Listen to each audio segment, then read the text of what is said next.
Balade sonore en Pays des Rohan, proposée par l'Office de tourisme de Pontivy Communauté. Aujourd'hui, Claire nous propose une version pour les grands de la légende de Sainte Tréphine.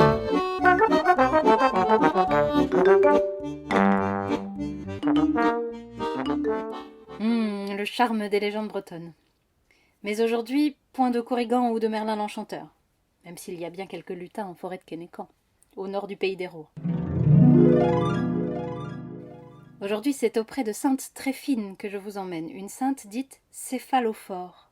Céphalo, la tête, fort, qui porte sa tête. Donc attention, histoire pour les grands. Sainte Tréphine est liée à une personnalité bien sombre, le terrible Conomore, au début du Moyen-Âge, du temps où la Bretagne s'appelait encore Armorique et était administrée par des Mactiernes, chefs de clan, dont les territoires s'étendaient au gré des guerres et des alliances familiales. Conomore est l'un d'eux. Il aurait fait construire un château à l'orée de la forêt de Kennecamp, sur les hauteurs dominant le fleuve Blavet. D'aucuns prétendent qu'il s'agirait des vestiges de fortifications sur la colline de Castelfinance à Saint-Aignan, aujourd'hui à proximité du barrage de Guerlédan. Conomore donc suit la conduite que lui dicte son rang. Il multiplie les alliances. Mais les femmes qui l'épousent disparaissent toutes mystérieusement après être tombées enceintes. Comprenez donc l'hésitation du comte de Vannes, Varroc, lorsque Conomore lui demande la main de sa fille Tréphine. Il prend conseil auprès de son ami Gilda, moine et fondateur de l'abbaye de Ruisse. Ce dernier lui conseille d'accepter l'alliance pour éviter la guerre, mais il s'engage à protéger Tréphine quoi qu'il advienne. Avant la noce, il la met en garde sur les colères de son futur époux, et enjoint la jeune femme à fuir à la moindre menace. Il sait que Conomore a vu en songe que son premier enfant causerait sa perte.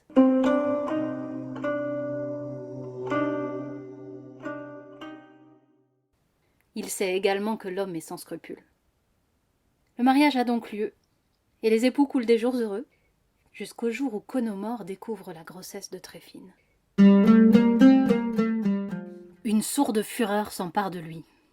Tréphine ne reconnaît plus son mari. Lui qui d'ordinaire est avenant est devenu sombre et coléreux. Elle attend la nuit pour prendre la fuite. Elle prie pour que Gilda la protège comme il lui avait promis, et s'enfonce dans la forêt de Kennecamp pour chercher abri quelque part.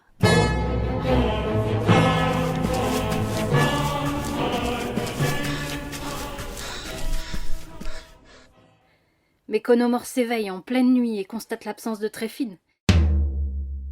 Il saute sur son cheval, part à sa poursuite. Quelques milles plus loin, il la retrouve, lui tranche la tête et la laisse pour morte.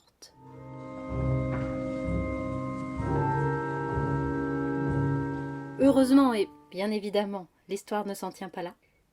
Gilda, miraculeusement avertie du danger encouru par Tréphine, retrouve la jeune fille et lui remet la tête sur les épaules. Tréphine put ainsi mettre au monde son enfant, nommé Trémeur, le grand vainqueur en breton, et se retira dans un couvent. La prophétie tant redoutée par Conomore se réalisa, comme vous vous en doutez. Quelle que soit la mythologie, bretonne ou grecque, il est toujours vain de lutter contre un destin annoncé. Mais la fin de l'histoire diverge en fonction des traditions et des conteurs. Certains diront que Conomore aurait fini par décapiter Trémeur, et qu'un enfant d'un précédent mariage aurait eu raison du redoutable Mactierne. D'autres attribuent à Trémeur la mort de son père, soit sur un champ de bataille, soit lors d'un affrontement suite à une altercation entre les deux hommes. Et Gilda dans tout cela ? La légende lui attribue la destruction du château de Castelfinance, qu'il aurait mis à bas grâce à une simple poignée de sable.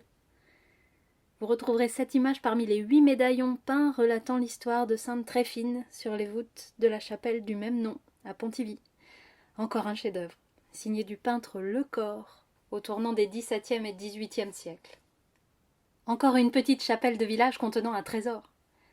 Chaque scène est entourée de cariatides, de pampres, d'angelots, rappelant le travail des ornemanistes à la cour de Louis XIV. La restauration de la chapelle est prévue dans les mois qui viennent, donc avant qu'elle ne réouvre et vous raconte elle-même cette histoire, nous vous la livrons ici, telle qu'elle nous a été transmise de bouche à oreille, de peinture en sculpture, depuis le début du Moyen Âge.